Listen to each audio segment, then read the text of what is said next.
Bihari Jaya.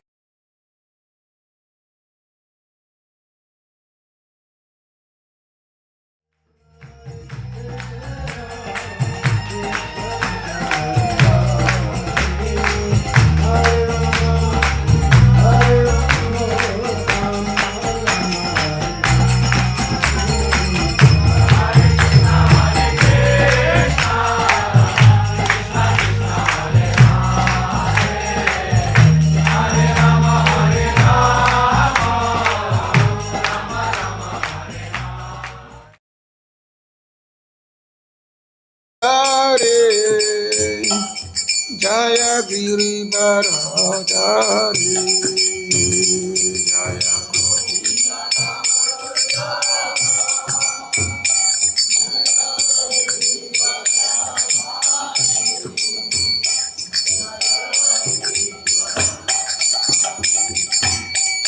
Jaya Gopi Jana Balaba Jaya Girivara Hari Jaya Girivara Hari Jaya Gopi Jana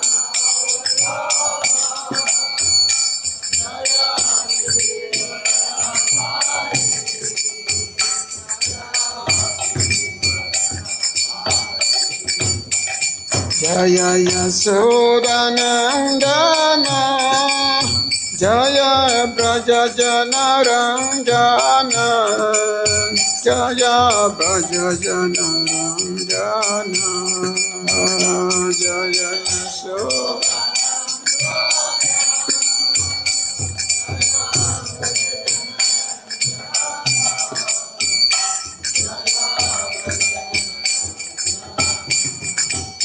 Jaya Yasodanandana Jaya Braja Jana Ranjana Jaya Braja Jana Ranjana Jaya Yasodanandana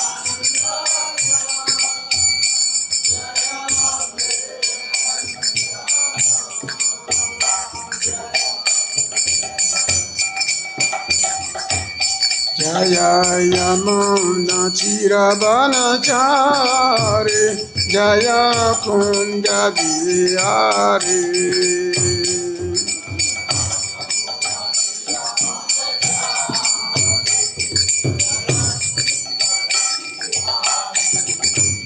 Jaya Yamuna Chiravanachari Jaya Kunda Bihari Jaya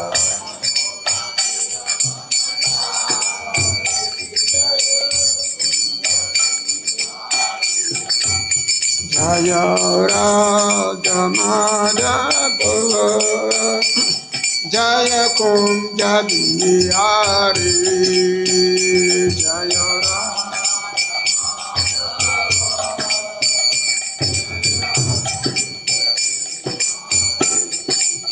Jaya Radha Madhava Jaya Kunja Bihari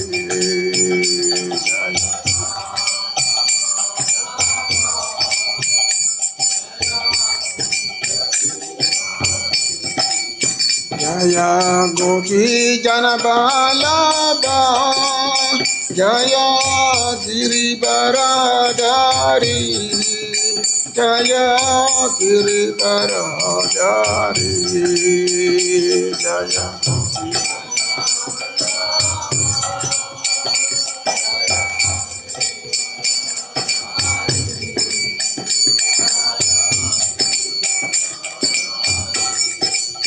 Jaya Gopi Jana Balaba Jaya Girivara Hari Jaya Girivara Hari Jaya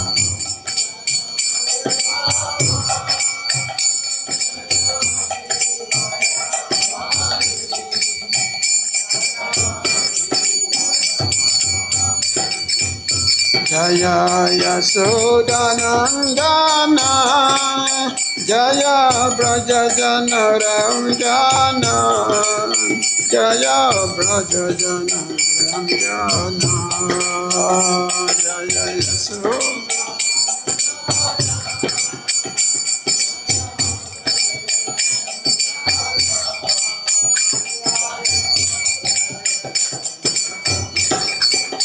Jaya Yasodanandana, Jaya Brajajana Ranjana, Jaya Brajajana Ranjana, Jaya Yasoda.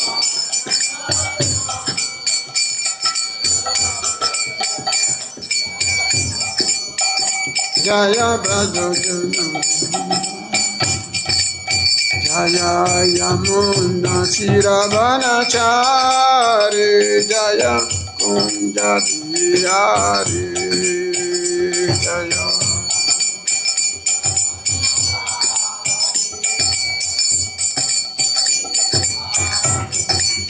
Jaya Yamuna Shiravanachari, Jaya Kunja Diyari.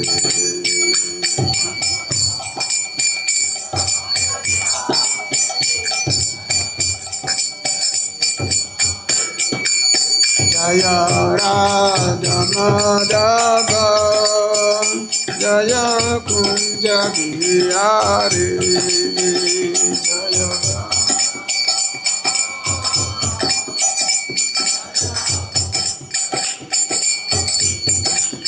Jaya Radha Madhava, Jaya Kunja Bihari.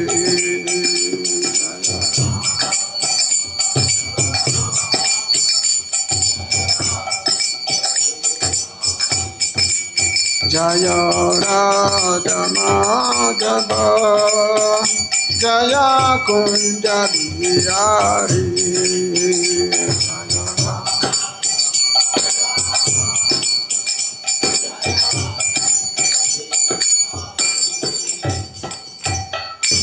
Jaya Radha Madhava, Jaya Vishnupada Paramahansa Parivrahya Kacharya Stutra Satasi Srimad.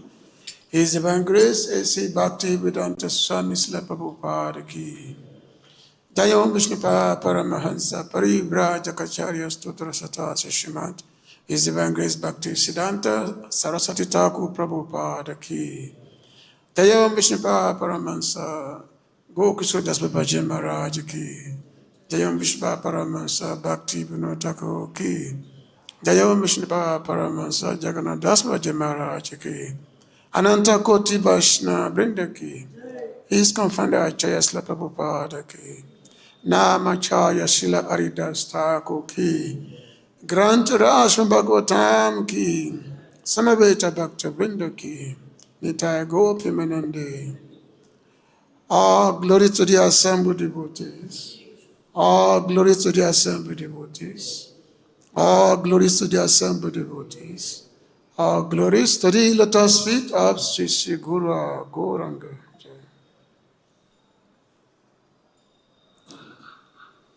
Narayana Namaskritya Narayachaiva Narottamam Devam Saraswatim Vyasam Tato Jaya Mudiraye Nasta Priyesva Bhadresu Nityam Bhagavata Sevaya Bhagavate Uttamasloke Bhakti Bhavati Naistike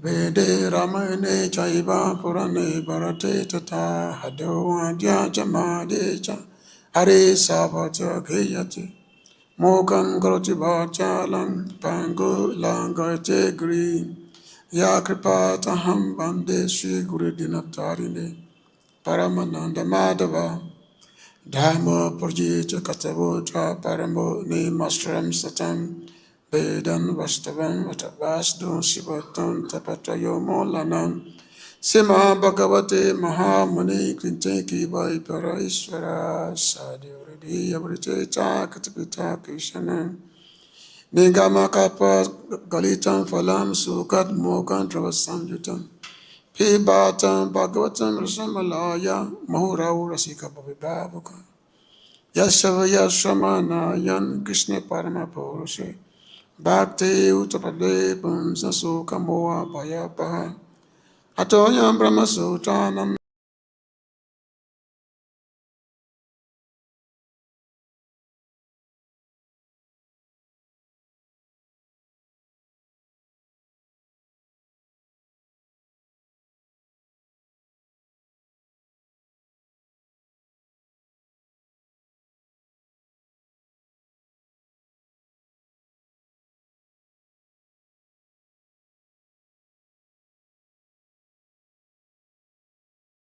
Adhanam Devaki Paramananda Krishna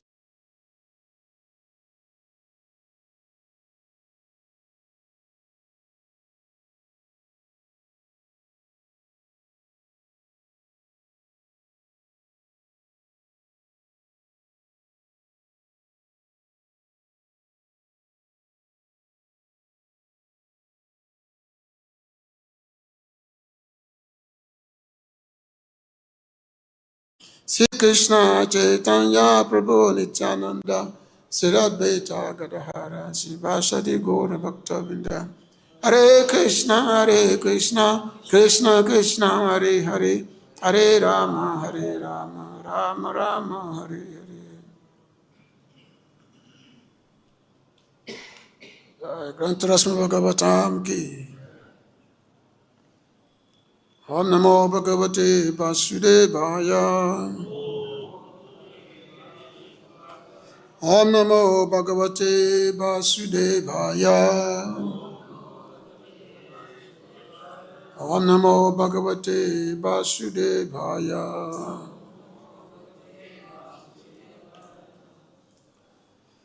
So I thank everyone for being here this morning at the Ishmael Bhagavatam class. So it's a continuation of the discussion between Maharaj Nimi and the Navayogendra. So today we're in the 11th canto, third chapter, text number 49. We are the verse on the board? Okay. So we can chant together. Suche Samukan Nasina Pranam Saya Manadibi Pindam Visodya Samyasa Kitaraksho Achari Darim Suche Samukam Masina Pranam Sam Yamanadibi Pindam Visodya Samyasa Kitaraksha Charidarim Suche Samukam Masina Pranam Sanyamanadibi Pindam Visodya Samyasa Kitaraksha Charidarim.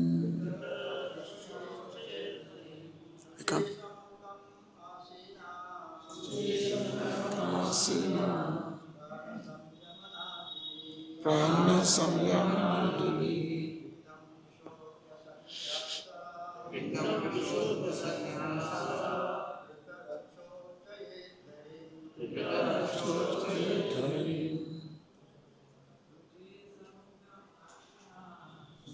Samukamasina Pranam Samyamanadibi Pinda Visoda Samyasa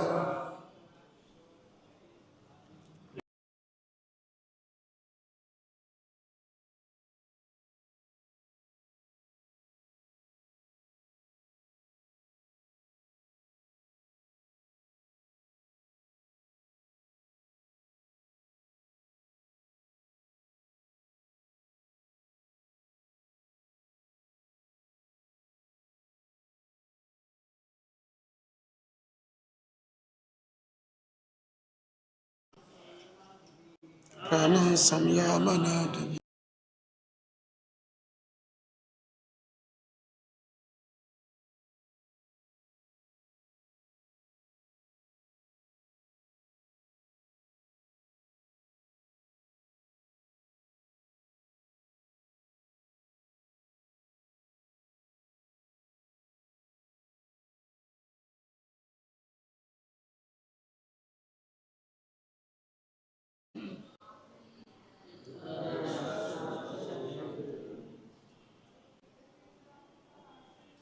Suchi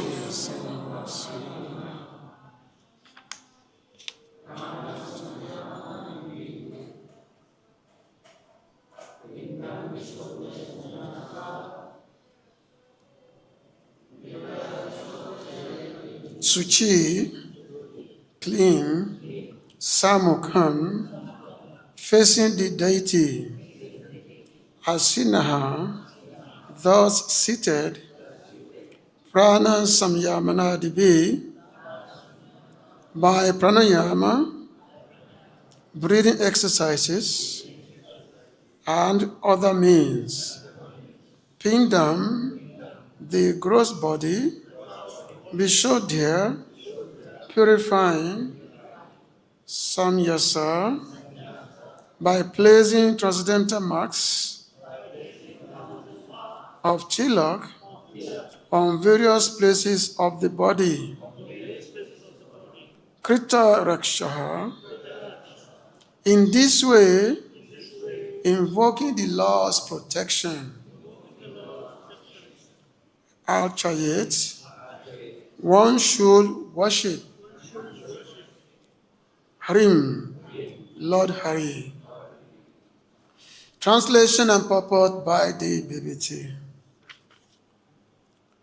After cleansing oneself, purifying the body by pranayam, bhuta shuddhi, and other processes, and marking the body with sacred tilak for protection, one should sit in front of the deity and worship the Supreme Personality of Godhead. Purport. Pranayam is the authorized Vedic process for controlling the hair within the body. Similarly, bhuta shuddhi is a process for purifying the body. The word suchi means that one should be internally and externally clean. Suchi means that one should perform activities only for the pleasure of the Supreme Personality of Godhead.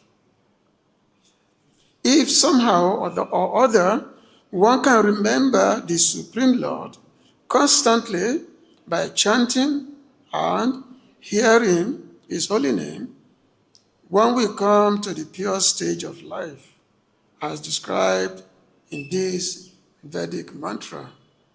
Om apavitra pavitoba sabhavasta gato biva yasmarit pundari kakshan sabhaya vyantara suchi. This is from Garuda Purana. Just like every initiation, this mantra is always chanted. Srila Bhaktivedanta Saraswati Thakur has pointed out that although one may mark the body with sacred tilak, perform mudras, and chant mantras, if one is thinking within his mind of material sense gratification, his worship of Lord Hari is bogus. It's very powerful. Sometimes you see many people, they wear nicely Vaishnava dress, to put tilak on. But the whole idea is to simply how to enjoy the facilities offered by the Lord. That's it. As they say, being a devotee can sometimes be a very good business. Can sometimes be. Whereas the whole purpose is to satisfy the Lord. That's the whole purpose of worship. No other purpose. So therefore, the word suchi here indicates that one should worship the Lord in a favorable frame of mind, considering the Lord to be sacred and oneself to be an insignificant servant of the Lord. Those who are not favorably inclined towards the Supreme Personality of Godhead do not like to worship the deity in the temple, and they discourage people from going to the temple of the Lord by saying that since the Lord is omnipresent, there is no need to do so. Such envious persons prefer the gymnastic exercises of Hatha Yoga or the Raj Yoga system. But statements by the Lord himself, such as Vasudeva Savayiti and Mam Ekam Saranam Braja, indicate that in mature transcendental realization, one understands that the Supreme Personality of Godhead is the source of everything and therefore the only worshipable object. Thus, the devotees who worship the deity of the Lord, according to the Pancharatrika system, are not attracted by any yoga process except Bhakti Yoga.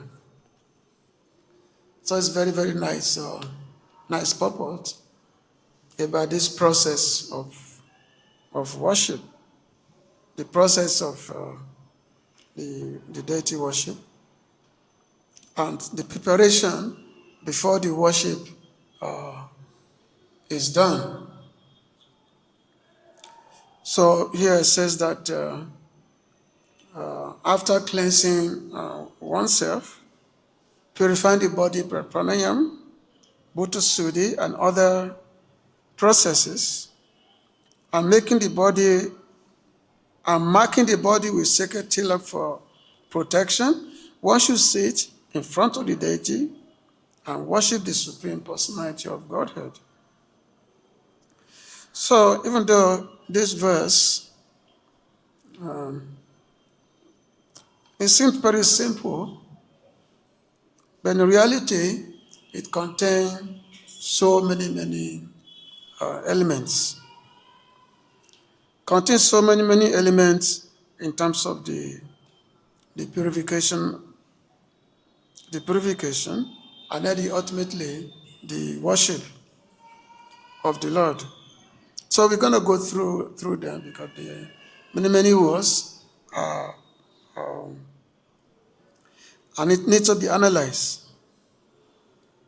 So this verse, which we are reading today, this comes after Nimi Maharaj had asked the Nava Yogendra about how one can become free from karmic bondage. And karma bandhana. After all, in this material world, we are bound by our karmic results. By our karmic activities, we are bound by it. So, and of course, because of that, we go from one body into another body. So, Nimi Maharaj is specifically very much interested to want to find out the procedure for becoming free from the effects of karma.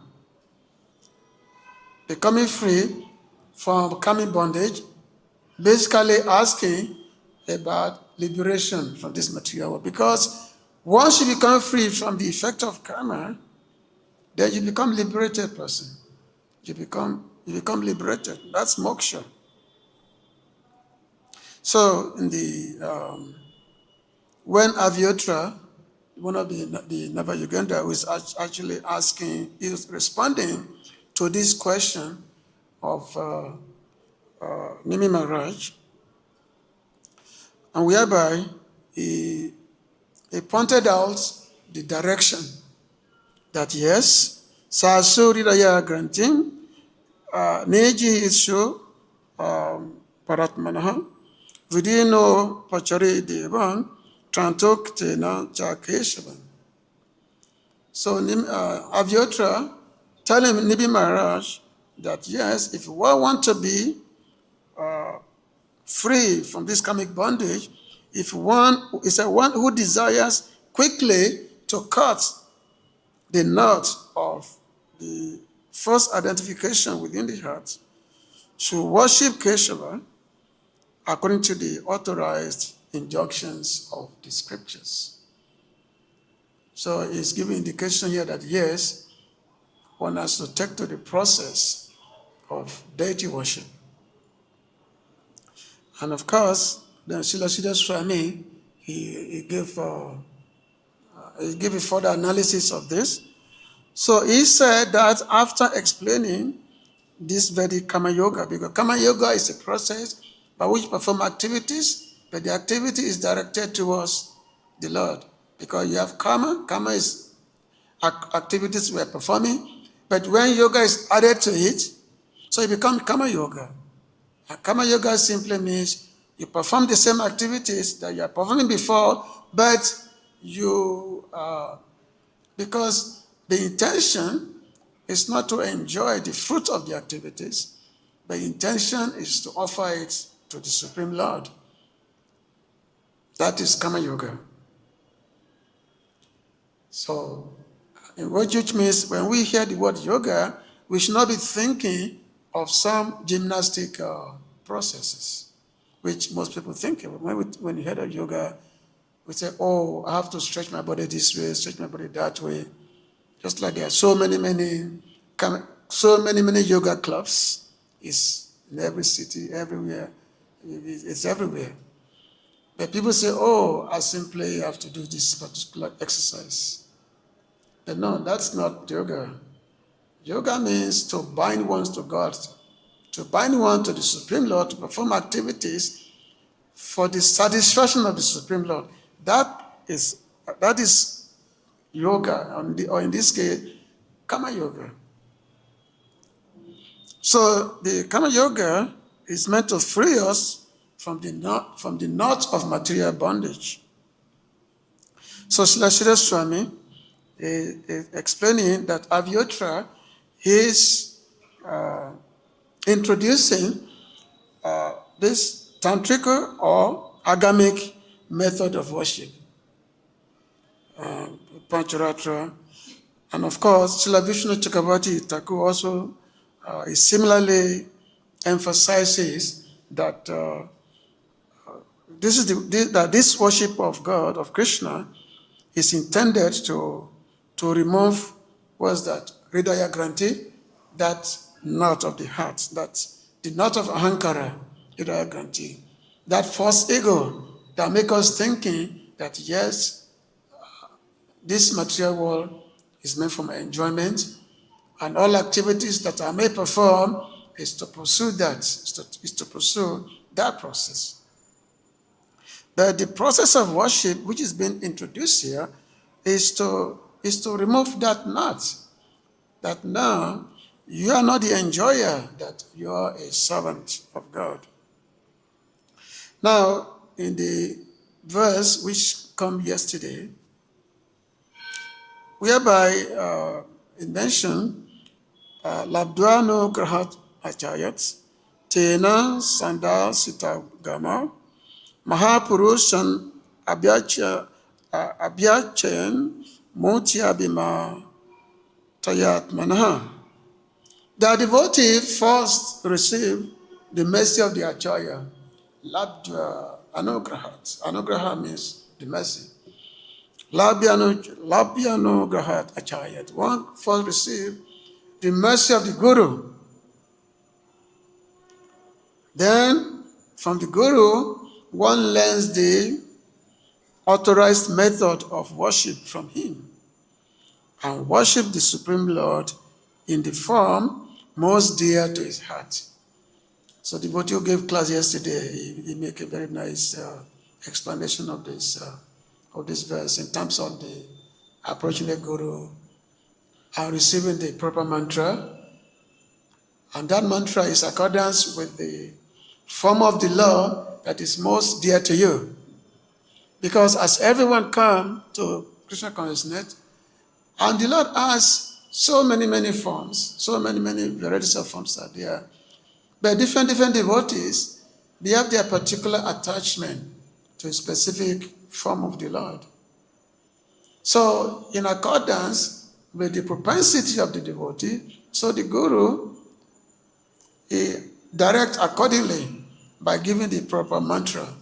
That, okay, you chant this mantra, and this is for the worship of your Ishtadev, your worshipable Lord.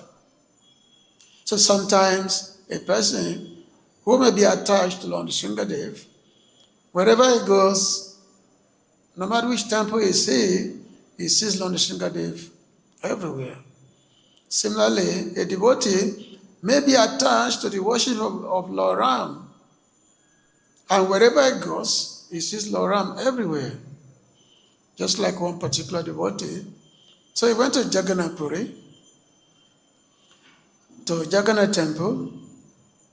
But when he went to Jagannath temple, because he's a devotee of Lord Ram, he said, "Oh, my dear Lord, I simply want to see you in that form of yours, whereby you are holding bow and arrow." So even though he's seen Jagannath Dev, but Lord Jagannath actually appeared before him as Lord Ramachandra. So there are many forms of the Lord, which is most dear to the devotees. Even among the devotees of Lord Krishna, there are, because Lord Krishna has different rasa, different rasas is there. And many devotees, they are attached to a specific form of Krishna. Like some, they like him as Ladhu Gopa, just like we have your Sampradaya that worship Ladhu Gopa. Some like him as Govardhan Dari, the lifter of Govardhan Hill. Some like him as Kishori or the Gopinath. So, or Nandana. So different form of Krishna is there to a particular devotee. So the Guru will prescribe accordingly the specific mantra by which the devotee will worship the Lord according to his inclination. Just like Srila Bhaktivinoda Thakur describing in the Jayavardhana.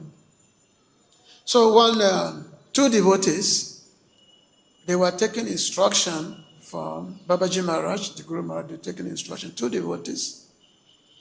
But these two devotees, they're both disciples of the same gurus, and they are taking instructions.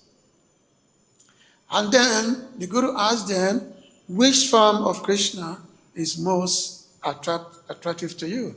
Asking both of them. So one of them said that, "Oh, I simply like Krishna when he's going to the forest with the gopas, with the cowherd boys, taking his cows to the forest. So I want to see myself as a follower of Sudama or a follower of Sridham." So that is most, and whenever I think of this, it creates big difference in my body. And another devotee, second one, he said, "Oh, I like Gopinath. I like Krishna in the forest of Vrindavan playing his flute, and all the gopis, all the young ladies, they are most attracted to him." So the Guru said, "Okay, so both of you should come different times to give specific instructions." Even though same Guru, but because different devotees, disciples have different inclination, he told that, "Okay, I will give you a particular instruction on how to follow your worshipable Lord." So this is what's been described here, where that the method of worship should be received from the Acharya. It's not that one can just conjure up the method of its own deity worship.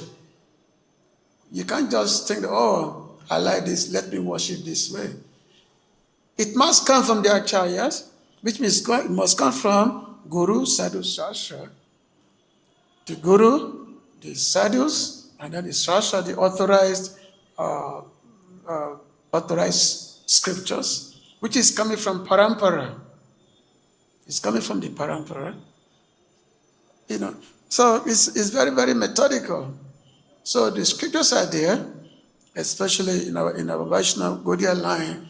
We have the Hari Bhakti Vilas, which gives all the method of deity worship. It gives there. And it rightly begins somehow. One has to approach a guru, a spiritual master, and the guru initiate one. And then from the initiation, they receive the mantra, and then one begin the process of worship that way.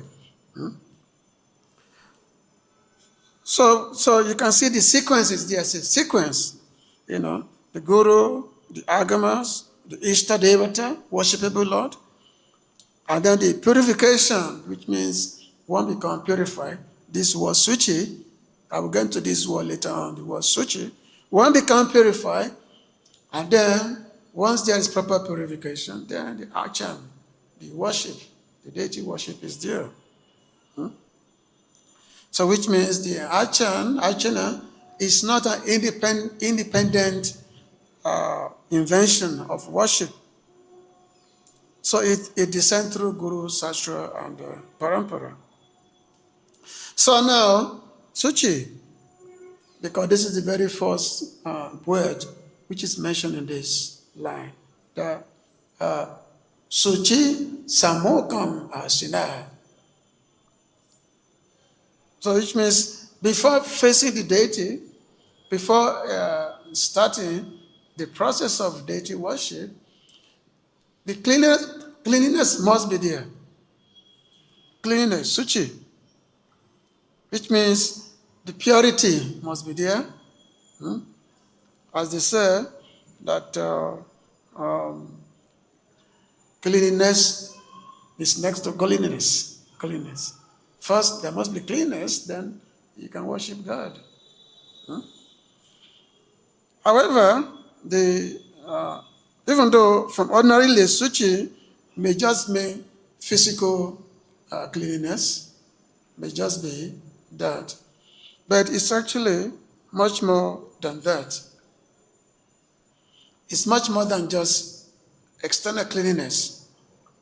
Now, when we analyze this cleanliness, first is that the body should be clean, should be bathed nicely, the arms, the mouth, the clothing, the seat, utensils, and place of worship should be clean.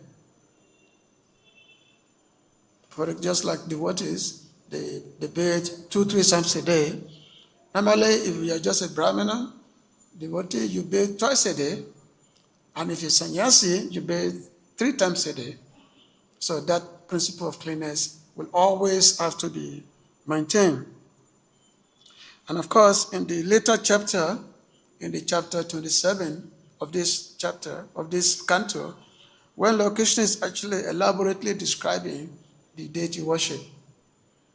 Because this verse is just giving us an introduction, or just giving us an hint of how the Lord should be worshipped, how one has to face the Lord. But before doing that, one has to be clean and all that. But this is just the hint which has been given. But the whole method of worship is there in the 27th chapter of this canto, when Lord Krishna is instructing Uddhava.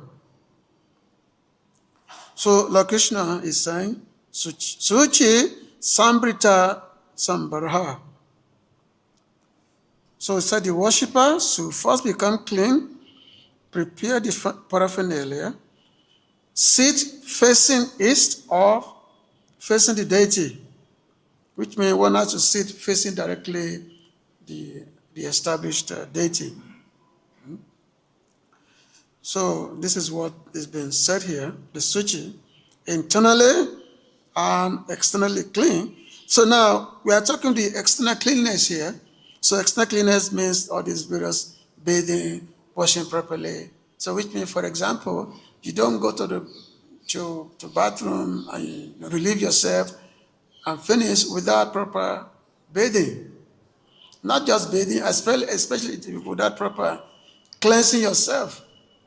We know sometimes we have many persons, especially, blessed devotees who are coming from outside of India, who haven't learned this process of cleanness properly.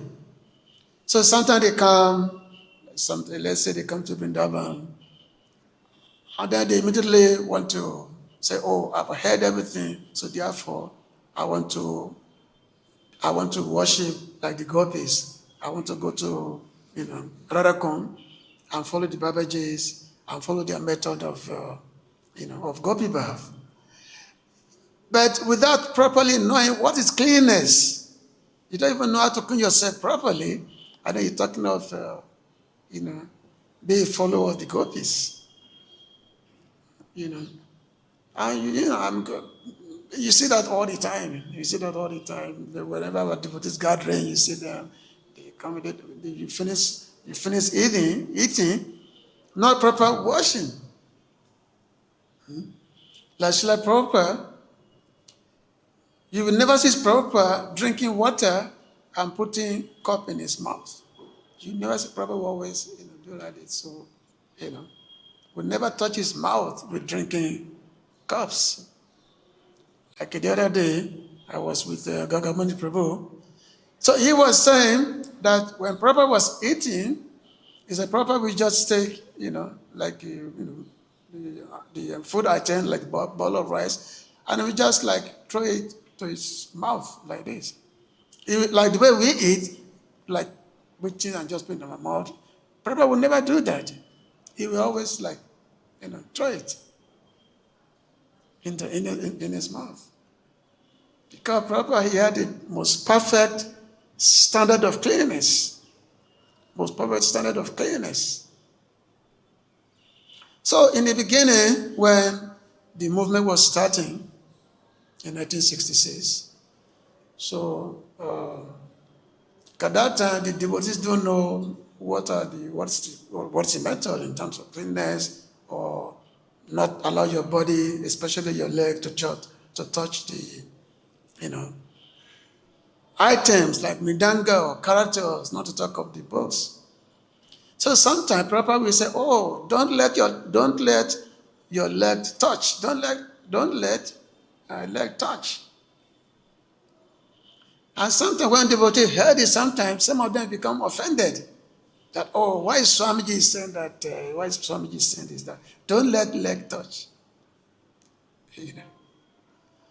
And that's why when Prabhupada said that this practice of Krishna consciousness, there's so much regulations, there's so much restrictions, that if I am to tell you everything now, you will faint. You will faint if I am to tell you everything now.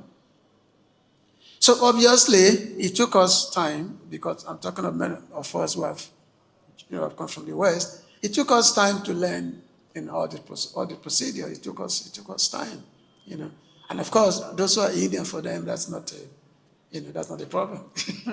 They know that by growing up with the culture, and all the culture of cleanliness is there. So they know that.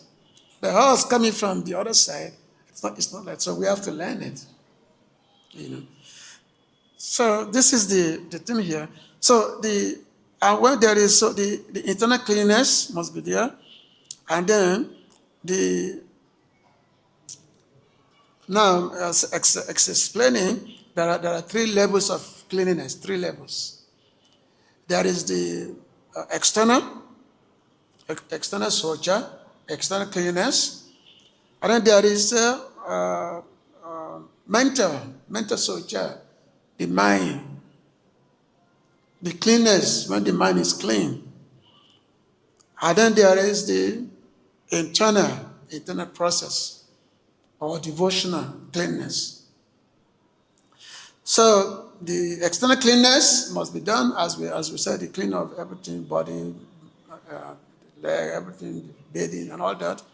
And then the mind the mind must be clean in a way so that your mind is not disturbed. The mind must always be free of agitation. The mind must always be free of agitation before you can do bhajan. Because if your mind is constantly being agitated, you cannot do bhajan. You're chanting, or you're in the Bhagavatam class, and your mind is somewhere else. The mind is somewhere else. So how can you properly attain the goal of life? Because the mind is, so therefore the mind must be brought under control. The mind must always be subdued. So, and that's why this process of prana was being mentioned in this verse. The prana means the breathing process, whereby the breathing is done. So by the process of breathing process, then the mind can be made to be calm, can be made to be brought under control through the breathing process. Now, we're going to go more towards that. And of course, the internal cleansing, which means by the,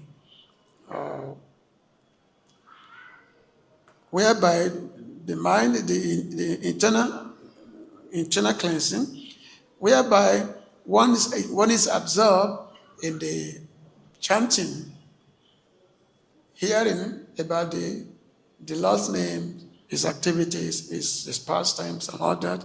And that brings about the internal cleanliness. And then one has this mentality that I have not come before Krishna to enjoy him. I have come to serve him. Why do we come to the temple? We don't come to the temple because we want Krishna to serve us. We come to the temple because we want to serve Krishna. And that's why Srila Bhaktivedanta will always say that we should not think ourselves to be the enjoyer of Krishna. We should always think ourselves to be enjoyed by Krishna. When we have the mentality that, oh, I want this, I want that, I need this, I need that. So which means our consciousness is simply how Krishna can serve us, not how we can serve Krishna. Because when a devotee is serving Krishna, he does not ask for anything. He's simply asking for Krishna for service. And that's why for a devotee who is truly engaged in service, it's like he never has enough time. There's never enough time in the service of Krishna.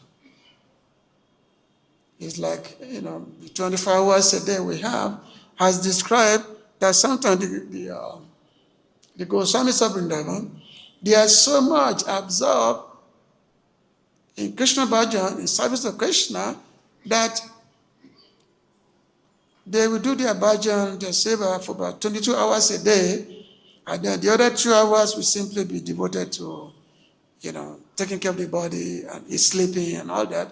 And sometimes they will forget to do that sometimes. They will forget to do that sometimes.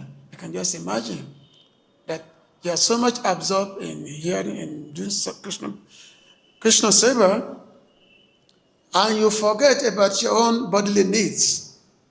You forget about it. So how is that possible?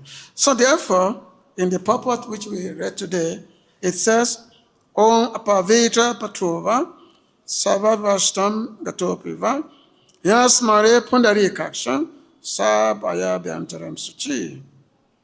So which means whether pure or impure, whatever one's condition, one who remembers pundarikaksha becomes purified internally and externally.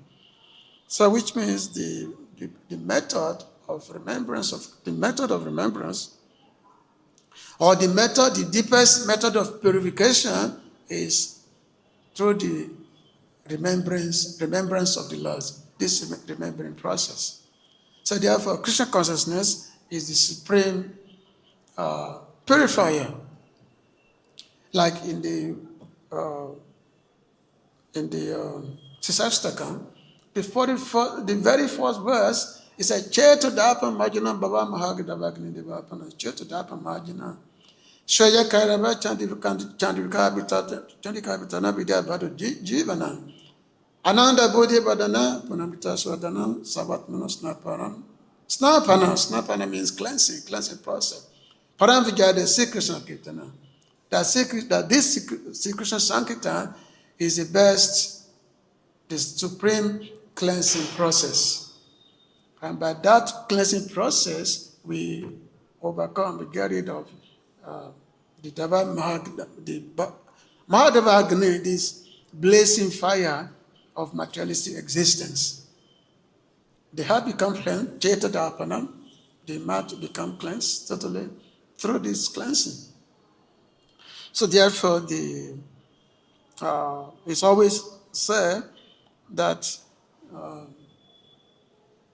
the chanting of the Krishna's name must always be done, and that there is no rules or regulation, because chanting Krishna's name is beyond all rules and regulations. One time, Chaitanya Prabhu, he was bathed. He was trying to bathe. He was bathing in a river, and that time, so then he held up his mouth.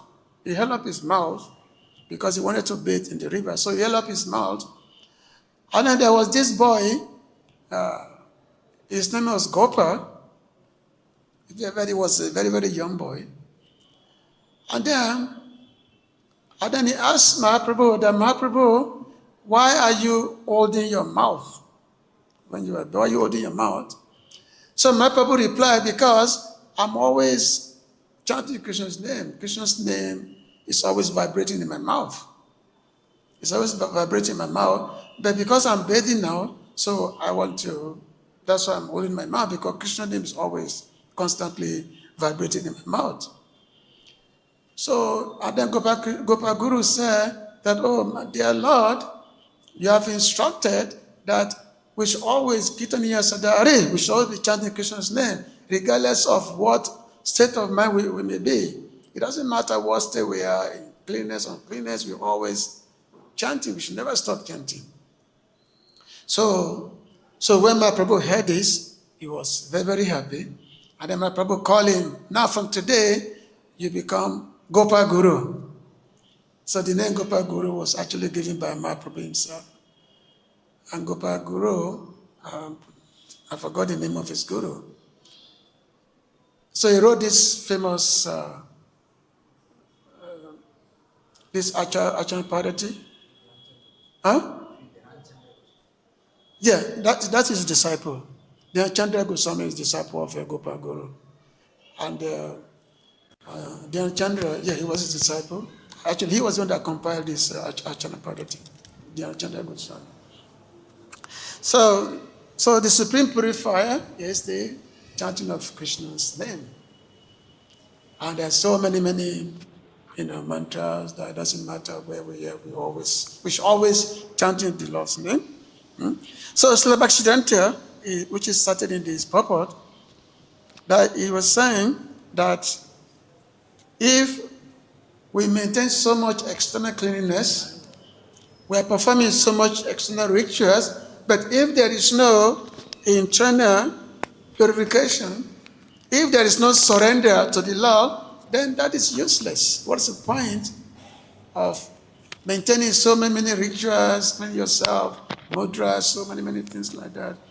But there's no surrender to Krishna, no surrendering. So therefore, all your activities is said to be useless. One is performing, putting on tilak, perform mudras, chant so many mantras, perform yes, execute ritual procedures perfectly. But if the intention is simply absorbed in sense gratification, then such worship becomes hollow. There's no value to such worship. So we should always be mindful of what's our prayojana. Prayojana means the ultimate goal of what's our ultimate goal. We should always be mindful of that. But what's the ultimate goal of that? So therefore, this verse said that Sammokan, he said that what's that? Samukhamasana, that once you sit facing the deity. So now what does it mean? Samukhamasana. Once you face the deity, it means you should turn your face away from Maya and turn your face towards Krishna. Don't be Krishna Bhaimukha. Turn your face away from Krishna, but be Krishna Samukha. Face towards Krishna. We are in the material world for a long period of time. And our back is turned towards Krishna instead of our face turned towards Krishna. So therefore, we're in this material world for a long period of time. And the result of that, of course, samsara, one birth after the other, after the other, after the other. But the moment we turn our face towards Krishna and we make a submission to the Lord, we made a plea to the Lord that, my dear Lord, from today, I surrender unto you. Krishna said, Ahantam sapapebhyo, that surrender unto me, come to me, Krishna says. When Krishna says, come to me, and then you yield to that call, you go to Krishna. So the Lord said, from the moment a person said, my dear Lord, I'm yours, from that moment the Lord said, I'll take care of that person. I will take care of that person, and I will never forsake that person. So Krishna told Arjuna, Master child, when you surrender to me, do not be afraid. I will take care of you. This is Krishna's own promise. So this verse is it's a very nice verse, and of course, there has been a lot of comments on this, on this verse, but it's loaded with so many thoughts. It's loaded with a lot of thoughts. That's the beauty of Bhagavatam verses. Even one line of Bhagavatam verse, it can take time and time again to explaining this.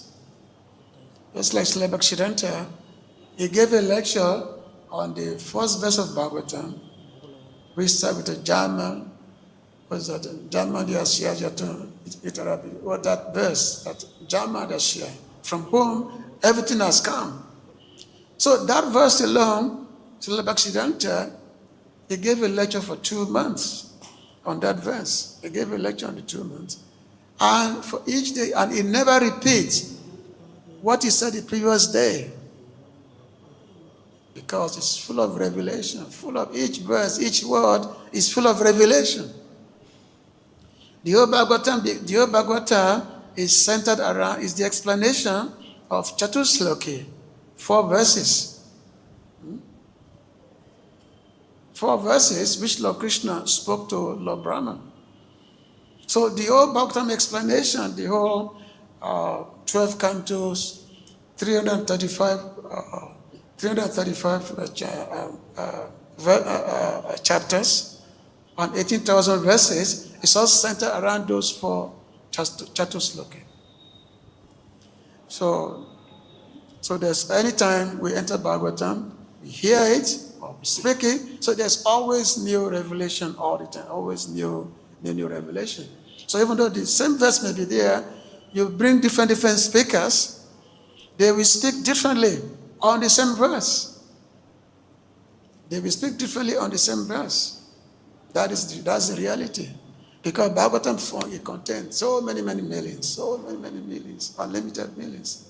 Because Bhagavatam is Krishna, and because Krishna is Nava Yovana, is eternally youthful, any word about him is always eternally refreshing. So thank you very much, because the time is going.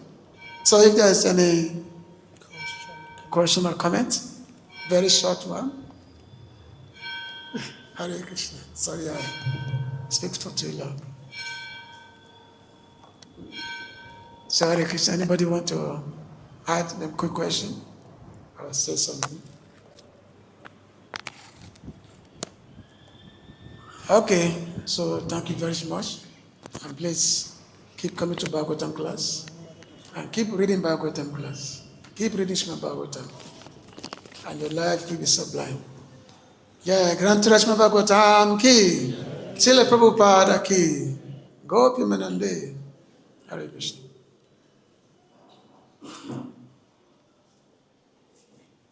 Oh, thank you.